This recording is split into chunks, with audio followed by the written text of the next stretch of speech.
देवोखम बोला जाता है। और इसमें बुद्ध भगवान का प्रथम बौद्धि संगीति सभा हुआ था गुफा के अंदर में।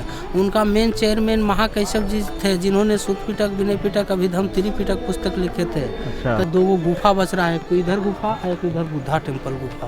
तो गुफा के अंदर सोने का खजाना है क्या? ऐसा बताता है, सोन का मतलब सुरंग होता इसमें है। लिपि लिखा हुआ है? हाँ, लिपि लिखा हुआ है। बता रहे थे कि अभी तक कोई नहीं पढ़ सका।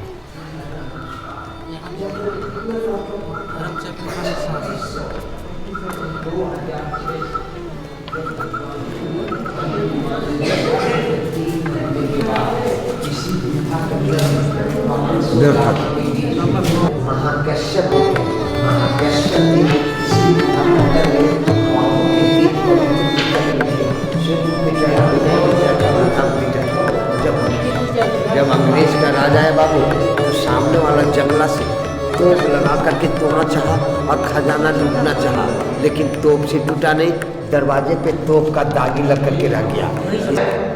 यहाँ पे एक मंत्र लिपि लिखा हुआ है। कहा जाता है कोई विद्वान व्यक्ति उस मंत्र लिपि को पढ़ेंगे तो ऑटोमेटिक दरवाजा खुलेगी, लेकिन आज तक पढ़ाई नहीं हुआ, दरवाजा बंद है। आइए मंत्र लिपि देखिए।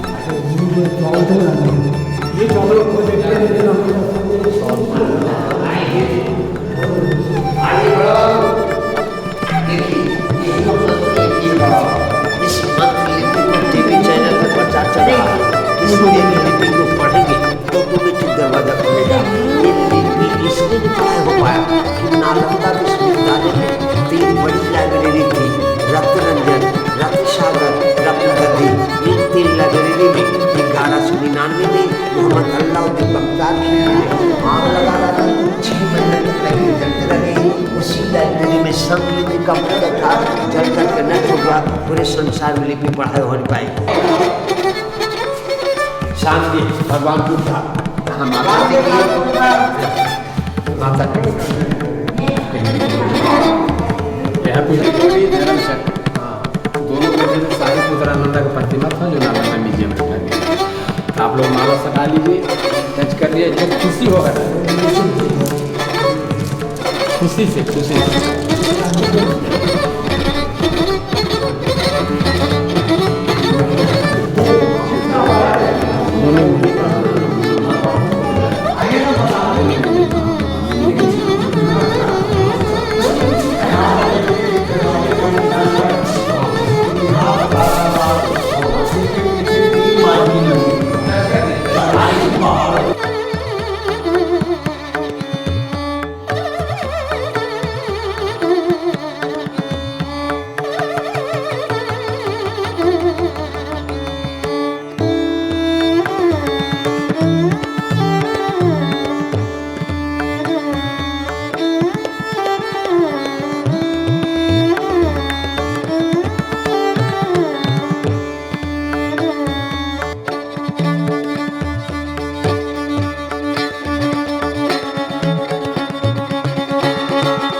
ये बौद्धि ट्री, पीपल का पेड़, इनके 4 प्रिय स्टूडेंट थे।